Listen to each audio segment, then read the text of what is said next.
Robot kafalı dostlar, herkese selamlar. Bu videomuzda hap gibi bilgilerden bölüm 2'deyiz. Bölüm 2'de de neyi anlatacağız?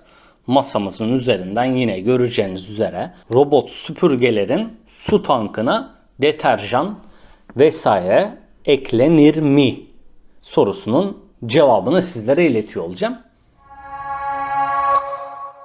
Öncelikle sorunun cevabı net. Evet, eklenir. Ama buna her marka maalesef ki izin vermiyor. Bazı markalar peristaltik pompasına güveniyor. Hani hiçbir şekilde zarar görmeyeceğini garanti ediyor sizlere.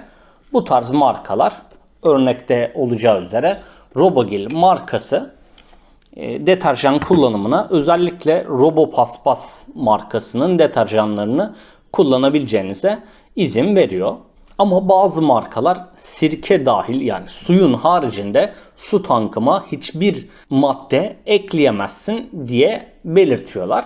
Garanti kapsamı dışında bırakıyorlar ürünlerini. O yüzden markanızın temsilcisine, yani ithalatçısı olur, distribütörü olur, herhangi kimden aldıysanız onunla irtibata geçerek bu konuyu netleştirip teyit ettikten sonra gönül rahatlığıyla bu tarz ürünleri kullanabilirsiniz. Bugünkü hap videomuzun da sonuna gelmiş bulunuyoruz. Kendinize iyi bakın dostlar. Hoşça kalın.